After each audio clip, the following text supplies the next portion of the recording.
Last Sunday, 2 Sundays ago, I introduced our journey into 1 Peter. This last Sunday, I took you through the historical manuscripts to show the basis of how the word elect should appear in verse 1 rather than the opening of verse 2. And there's plenty of grammar to support, not only because I've shown you the manuscripts, but the grammar supports it. First, let me point out where these words will occur, so you'd be familiar with where they occur, and then I'm going to explain them and why the grammar helps us to know Peter was not referring to some heavy theological principles that we can't understand. It's very simple. The first one, as I've pointed out, occurs in your chapter 2. It's chapter 1 and verse 2, elect. That's the first place it occurs. And I'm just going to highlight them. You circle them if you will. I'm just going to call them out, and then we're going to go through them individually as I've broken down the word. The next one occurs in 1 Peter 2 and 4, chapter 2 and verse 4. And if you will, circle the word where inside the verse it says, to whom coming as unto a living stone, disallowed indeed of men, but chosen. Circle the word chosen because, in fact, it is the same word as elect.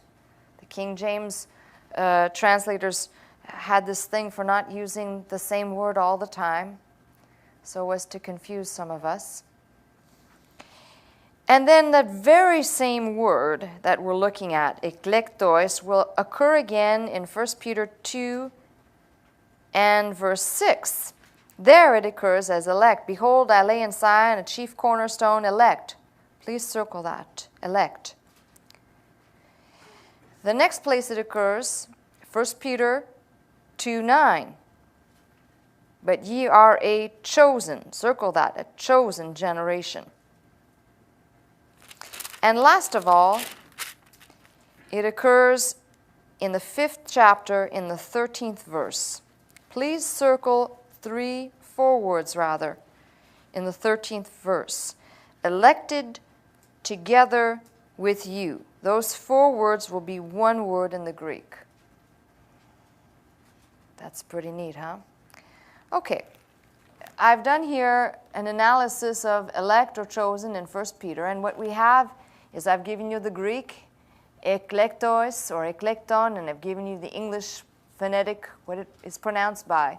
And then I'm going backwards. So at first it is simply to select or to choose. But then I'm traveling backwards. It stems from the word eklegomai. And here you have ek and leg, to make a choice, to choose with words. This word then gets broken down into 2 parts. Ek, from out of, or flowing from, or emanating from, and lego, words or speech. And if you follow that through, you eventually get to logos, and logos actually, if you're a Strong's person, comes from lego. And if you remember, Dr. Scott taught on leg and log. And if you look into the Strong's, you will find it's just these subtleties of how God does everything perfectly. That logos comes out of lego, which is, if lego is the spoken word and Christ is the logos, then the spoken word was first, God spoke, and then the word in the flesh came. It's just these things that are carried through so perfectly between leg and logos, but lego and logos. But so the breaking down of this word, so you can see, has as at its root to choose out with words if you follow the word backwards. And so the first example that I've given you is, obviously, as I pointed out, elect of verse 2 should read and be in verse 1, and it should follow after Jesus Christ. And it is an adjective. I want you to put this down somewhere, that this first thing that we've identified, the elect of verse 2, which should be in verse 1 and should come immediately after Jesus Christ, elect, if you will, just as the King James reads to the strangers. You make your own corrections, because I've already made the corrections and told you what it should read. But I want you to note that it is an adjective. It is in the dative, it's masculine and plural. Now, why I'm going to make an issue out of this is because when you have an adjective in the Greek, whatever it is describing, you know, in English we have adjectives. It can be blue, describing a boy. A boy is blue. I don't know if a boy is blue, but the color blue would be an adjective describing someone's shirt.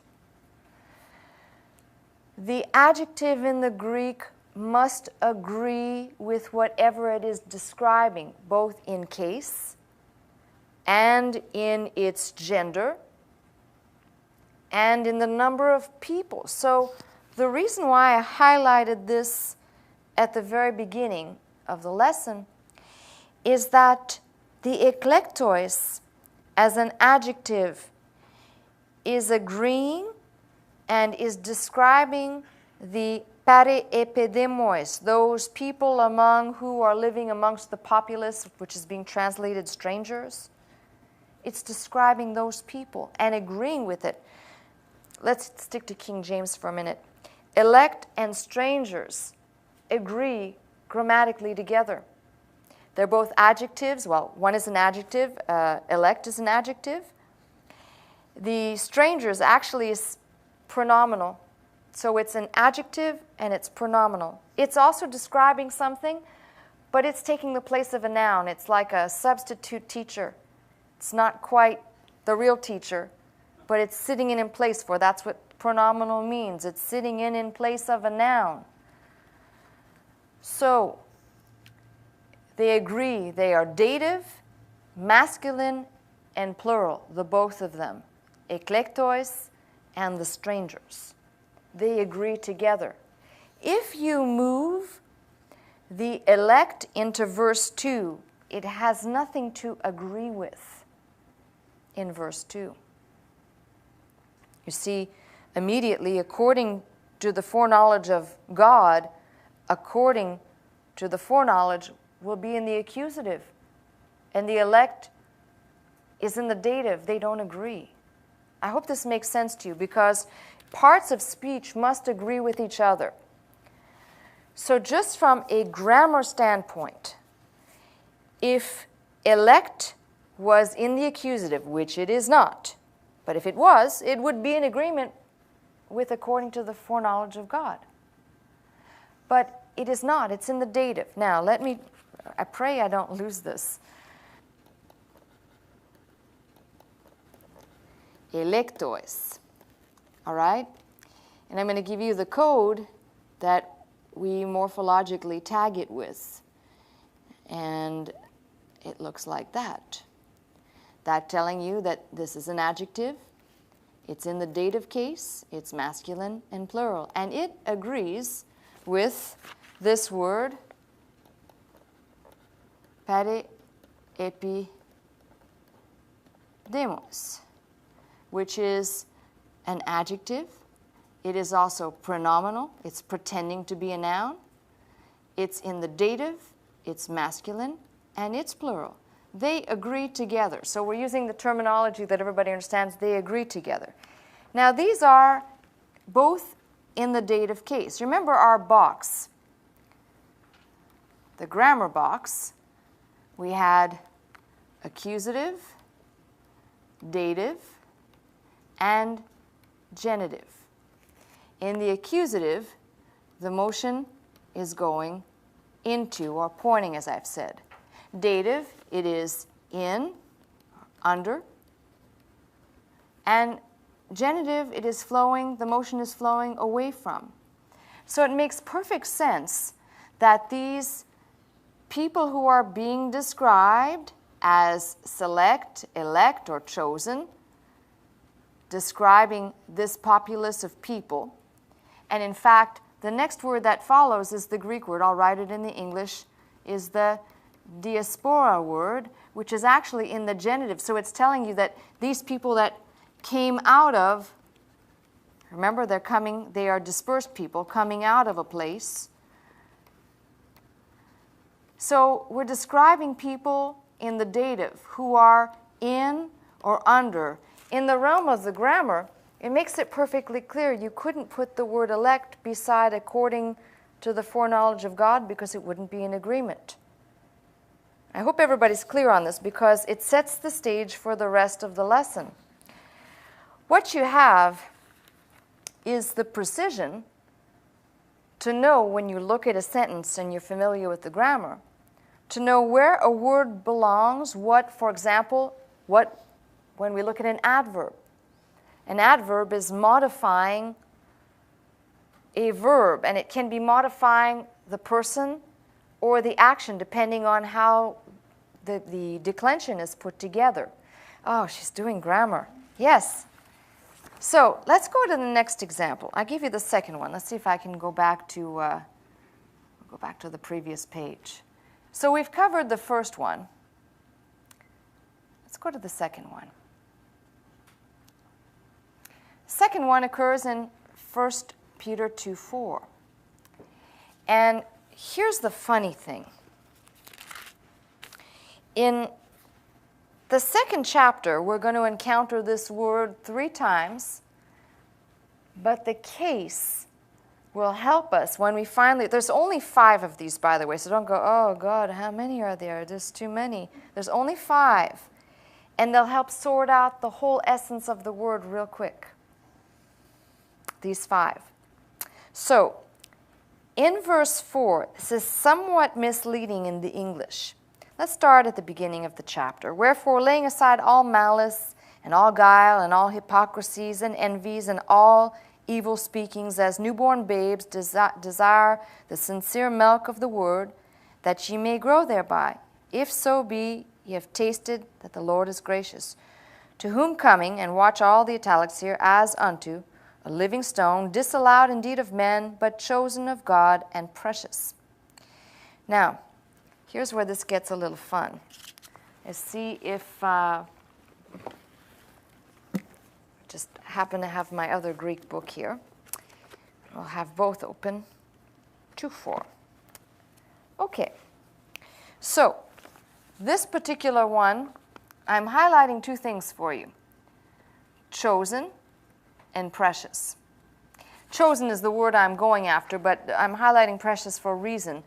In the Greek reading, there is no separation between chosen and precious. They actually sit as words side by side. And I like that because when you see the words in the Greek, and by the way, chosen is the same word as elect. You see it right here, eklekton. Here we go again. It's being used again as an adjective in the accusative, masculine, and singular. That's what it appears like. And chosen and precious are not only side by side, but they're both the same. They're both adjective, accusative, masculine, and singular.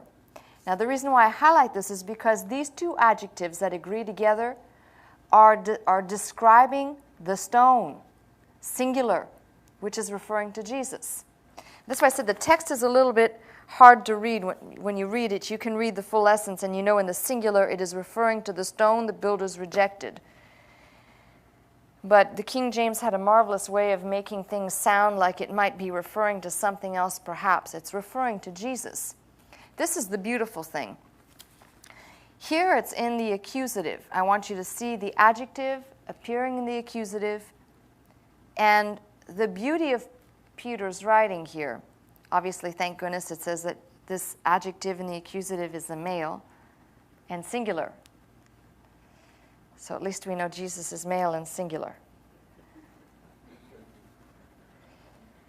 But let's go back to a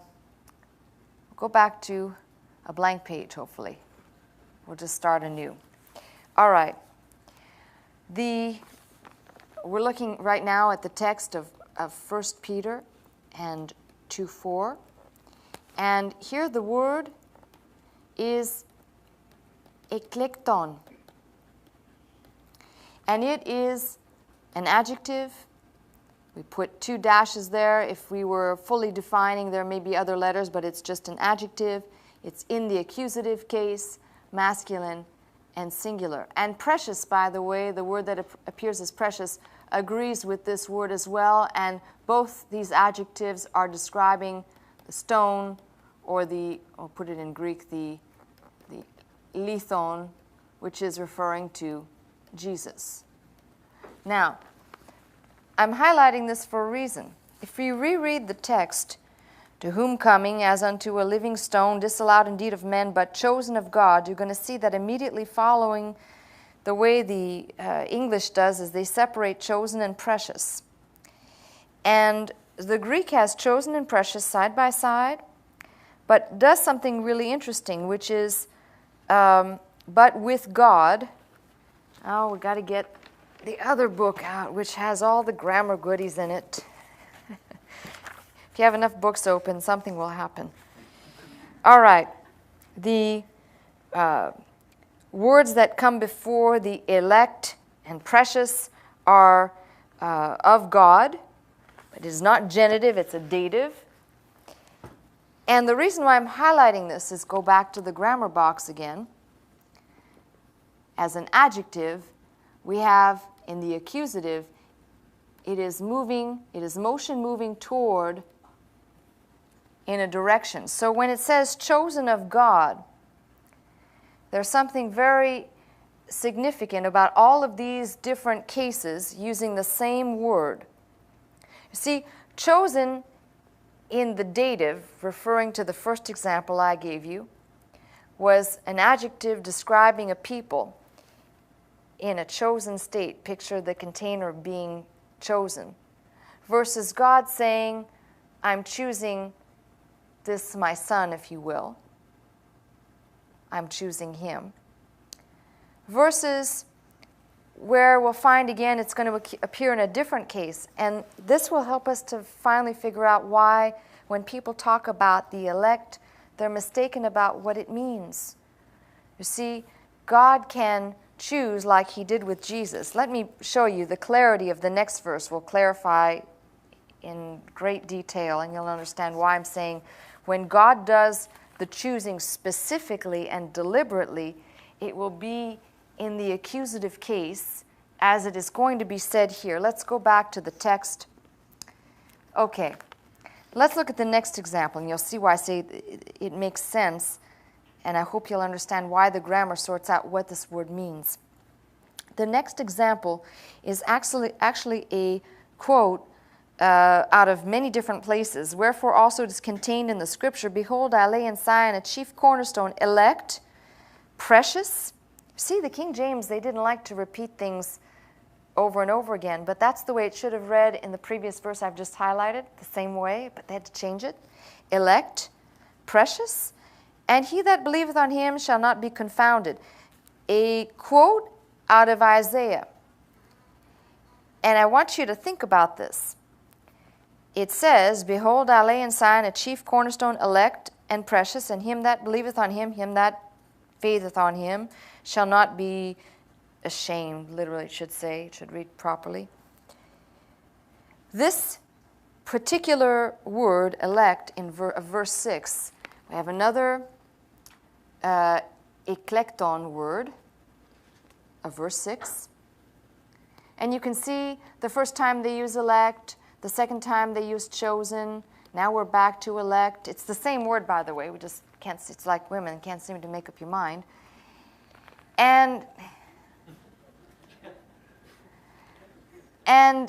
we have again adjectives, both eklekton and precious side by side, which are both adjectives. We have them in the accusative case, masculine and singular, again describing the stone. So it is just a repeat again, but this time you can really get the clarity. We're not confused. We're speaking of Jesus. Now, if you are following this, you get down to verse 9, and you're going to read where it says, but ye are a chosen generation. The same word, eklekton, but here we have it as an adjective, nominative, neutral, and singular. And there's a reason why the grammar puts this in this order. Adjective is describing the generation, and nominative makes this chosen of this generation the subject. Neutral because it applies to men and women, and it's singular, referring to this particular age that he was addressing. So, I'm going to go back to draw the famous grammar box again. Just do the box.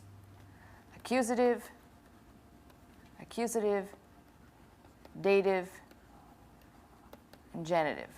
Now, the motion of genitive going out of or away from. Dative, it's either inside this box, it can be here, or either under the box. But generally, dative is referring to what is considered inside. And accusative, the motion is flowing towards or into. Now, if you look at these words that we've highlighted, you're going to find something kind of interesting. Somewhere I had a master list here. There we go.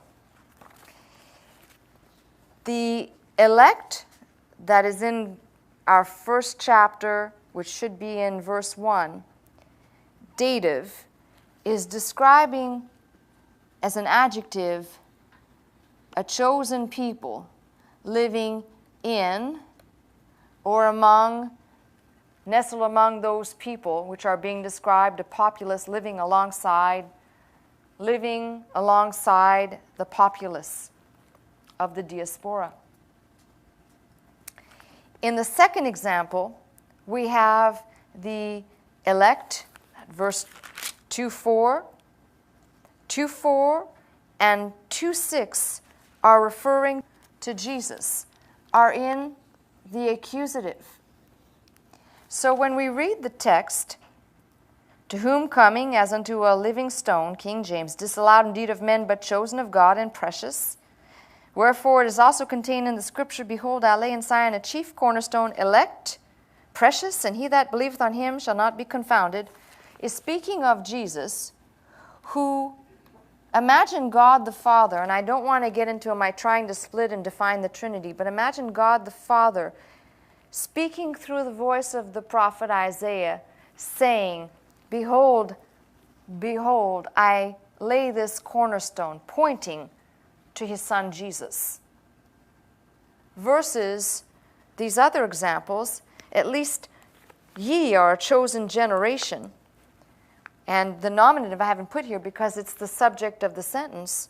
So you can see the dative is describing a people living amongst other people from verse 1, as I've put it there.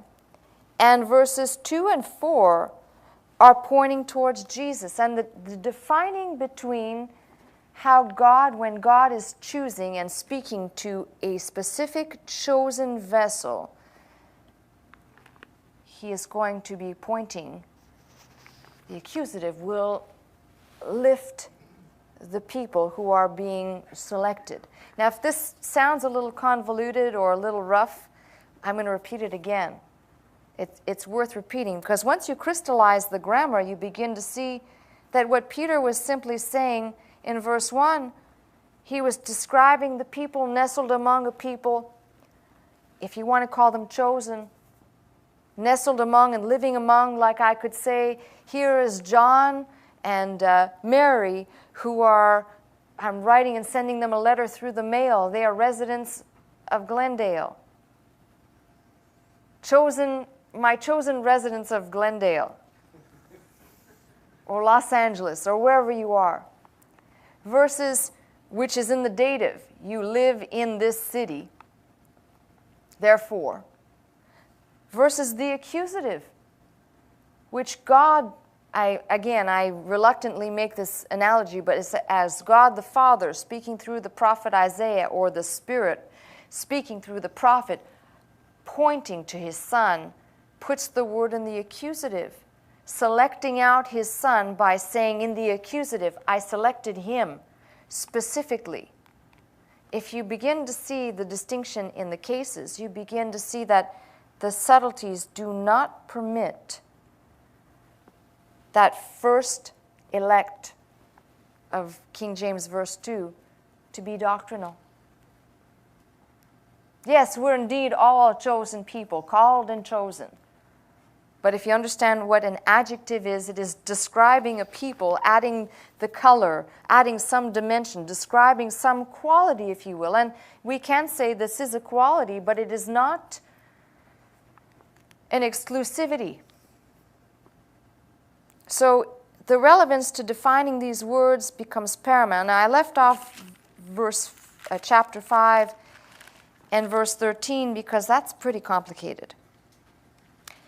Elect together with you, and you'll see the you is italicized, but elect together with you. I said circle that whole deal because it's one word.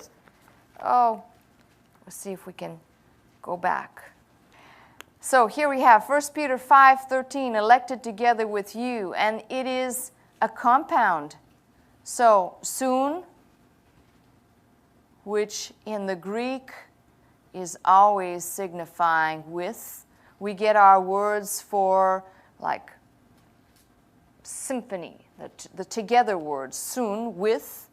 And here you have your word ek and lekte. And here you can see simply it's giving you the feminine and singular with this ending. And it's a subject. I'll tell you why this one is complicated. It's not complicated if you want to read the grammar, but you see, if you read in this verse, the church that is italicized, yeah? Because in the Greek, there is no church that is. It simply reads with one letter. It looks like an N. The one letter is a feminine word to say she, referring to the church. And the King James translators obviously did not like Peter referring to the church as a she. If she be to him, right? So they italicized that. But when we get there to the end of the book, you'll see it is she. So that's why this adjective is actually in the feminine. Because you'd say, well, what is it modifying or what is it describing? It's describing she as in the church, and that's why they italicized it. When we get there, we'll have a lot of fun through this book. Now, I took the time to do this here to show the difference between, let me draw a line right here. There are 5 examples of the eklektoi word, but there are 6 examples of another word which can be quite confusing as you read through the book. You're going to find the words chosen and called look like they're intermingled. They are, but they're 2 different groups of words. So I've just kind of tacked these at the bottom to show these are different words. They're all verbs from a different stem. For calling and choosing are 2 different words. Now, I hope the point of this will give a summation of something. I'm going to take us back now that I've given you this foundation. I'm going to take you back, and we're going to look together at why elect in verse 2 can't fit there. Now I've just described to you that elect must agree with the strangers, as the King James reads, but I'm going to show you grammatically what the problem of fitting it in according to the foreknowledge, what the problem is in the grammar. So, verse 2, as I have taken it and translated it, would end technically with Bithynia, which is right here. And then we would have verse 2 beginning right here with kata, according. Did I say that? Yes. And they don't, do they do this? Yes, they do. According. And here we have the foreknowledge of God. Now, I've put verse 1, which is Peter, an apostle of Jesus Christ. Here, 2, because it is dative, 2. to elect. I want you to notice there are, in the Greek at least, I'll pull up one of the Greek texts eventually to show you, there are no definite articles, and in 3 verses, or 2 complete verses rather, there's only going to be 1 verb. So, to elect ones, I'm going to supply a word. And we're going to use the King James strangers, even though I don't like that. It's not a good translation, but to simplify, because it is plural. And this being of the diaspora. There is no definite article here. There is no definite article here. There is no definite article here. But this is what verse 1 would look like. So Peter, an apostle of Jesus Christ, to, and I've supplied the word elect ones, I've supplied that to give the concept that it is plural, strangers of diaspora. There's not even a the in there. But you can see this word, elect, as I've pointed out, is an adjective describing strangers, those living among the people. And it is, as you can see, it is in perfect agreement. They agree with each other. That's what must happen. So we're finding out that these people, the description of these people is being given by the adjective. We have another description and this pretend noun, so it's pronominal, an adjective pronominal. And the source of these people, because this is in the genitive, the source of these people being given from this word, supplied by diaspora in the genitive. Verse 2, if it ended in our King James with Asia and Bithynia, according to the foreknowledge of God, I want you to look at something really interesting. The places end, and all the places being listed are in the genitive, suggesting where the people came out of.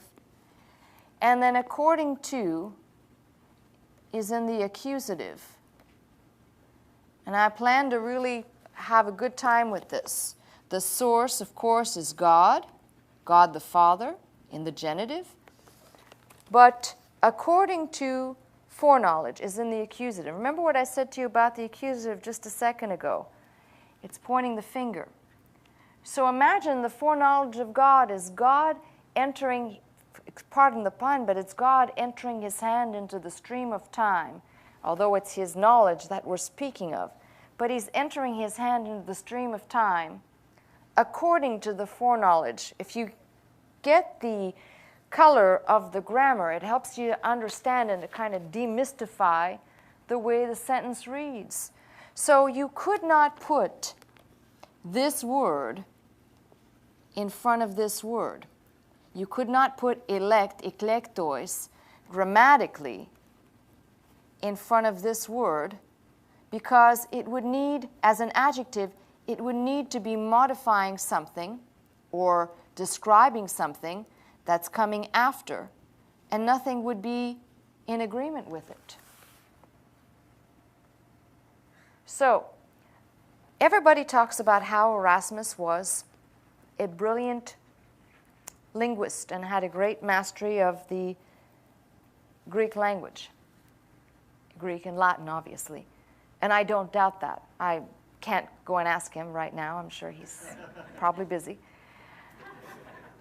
But it's safe to say he had a great mastery. So it becomes a puzzle to me.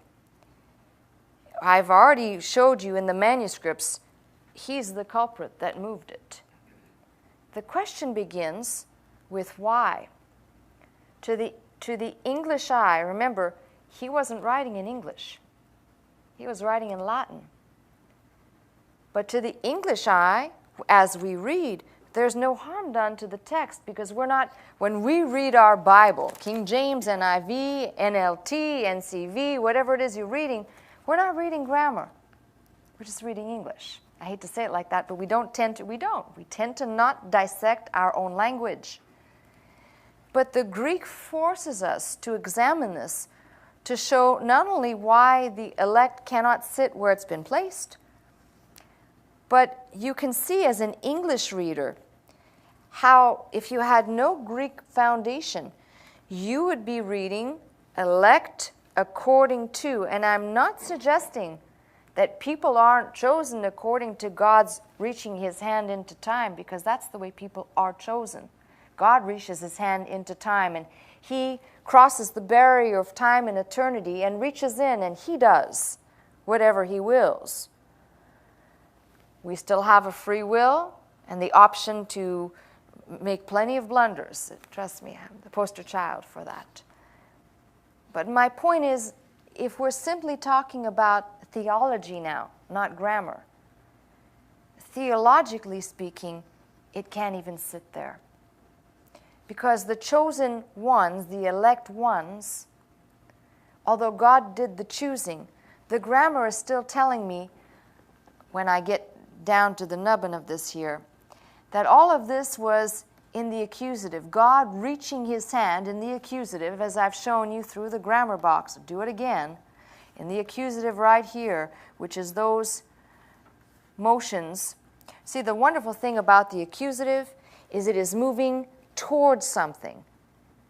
And in this case, I'm looking at God, I've used the finger of pointing at something. I'm looking at God reaching his hand into the box of time that we call time through the eternities to arrange or prepare or to reroute or whatever it is he's going to do, according to, by those means, stemming from him. Of course, we go on to read of God the Father. That genesis of the foreknowledge doesn't come from some magical cloud. It emanates from him. The grammar lets us know that. But simply just as a foundational principle, you can see these words belong together. They are inseparable in their structure. This adjective is in agreement with this adjective that is pronominal. And if I were to make it less complicated, I'd say this word here for strangers is, like I said, it's a substitute noun. It's not quite a full-orbed noun, and it's describing a little bit of itself. It's playing a dual role. It's a Jekyll and Hyde type thing. But it's an adjective, and it's sitting in for a noun. But you can see dative, masculine, and plural. Dative, masculine, and plural. They agree with one another, and they must sit side by side in the sentence. So if anybody tells you, okay, well, she showed me the manuscripts. Some people say, show me the money. I say, show the manuscripts. I've showed you the manuscripts, and I've showed you the grammar. I want to make abundantly sure that when I make corrections and show you, I've not only backed it up with the manuscripts, but I've also backed it up with the grammar that goes alongside of it. So we're not making adjustments according to some willy-nilly decision. This is rock-solid stuff here.